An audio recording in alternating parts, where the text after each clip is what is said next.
Hello, church. Hope we're doing well today as we dive into Bible in 1 year. My name is Trent Miner, and I'm the student pastor at Church of the Front Range. And today, our reading was in Hosea chapters 8 through 11. And as you can see, as you read through chapters 8 through 10, we see the amount of disobedience that is going on with the Israelites. It is just, it has been really catastrophic, and there's this impending judgment that is coming on the Israelites. But then we get to chapter 11. And this chapter is so powerful because we see God as a tender parent that has a tender love for his kids, the Israelites. I mean, this is truly a beautiful piece. I mean, it's a beautiful piece of text because you feel the heart of God towards his child, Israel. You know, as I was reading this chapter in particular, I actually, it almost felt like I was like sitting with God in a living room, just listening to him as he talked about told me about his kids, and as we talked, I just got to hear just some of the things that he was experiencing, the joys and the downside of raising his kids, you know, the ups and the downs, the highs and the lows of raising the Israelites. And I want to read chapter 11 for you again. I want to read Hosea 11. But before we do that, I actually want you just to close your eyes. Just in this moment, close your eyes. And as I read this text to you, I want you to imagine God like you are sitting with him in a living room. As he's a parent or a grandparent just talking about his kids, Israel. Okay, so go ahead and close your eyes if you haven't done that already. I'm just going to read this to you. This is what it says. When Israel was a child, I loved him. And out of Egypt, I called my son. But the more they were called, the more they went away from me. They sacrificed to the Baals and they burned incense to images. It was I who taught Ephraim to walk, taking them by the arms, but they did not realize it was I who healed them. I led them with cords of human kindness, with ties of love. To them, I was like one who lifts a little child to the cheek, and I bent down to feed them. Will they not return to Egypt? And will not Assyria rule over them because they refuse to repent?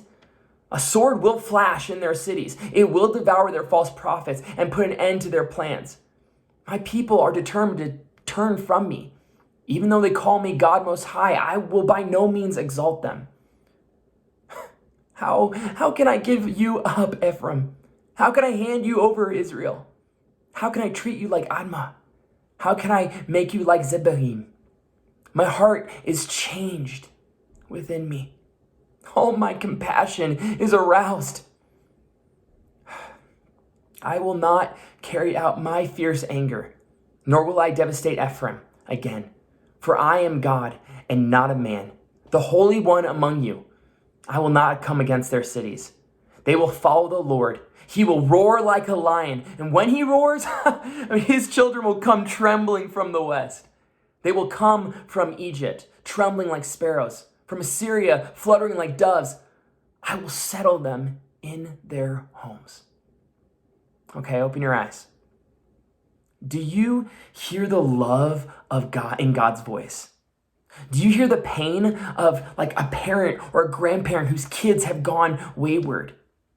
Do you hear the struggles of a father who knows that his kids, they must be punished, and yet he loves them so much that he wants to give more and more and more mercy and more grace? For me, it's impossible to read Hosea 11 and not see the love that God has for his child, Israel. I mean, truly, he loves them amidst how many times they have been disobedient because they are his kids. It doesn't mean that there won't be consequences to their unrepentant sins, but God's compassion moves him to continue to love his kids. God does so much for his kids that, they aren't even aware of. I don't know if you even noticed that in the text, that they're not even aware of some of the ways that God is healing them and taking care of them. Like a parent that goes above and beyond to love their child, and they don't always get the appreciation back. How many times, parents, do we experience that when we love our kid and they don't even know how much we have done for them or love them? And just like that, friends, I think that's how often do we do that to God? We act this way towards God. With how many times do we act this way towards God and we don't have gratitude on our lips and love in our hearts towards him? We just see these things and we blame God for things. And he loves us so much. He stoops down and feeds and cares for his kids. This is embodied perfectly, as we know, through Jesus Christ. No one did it better.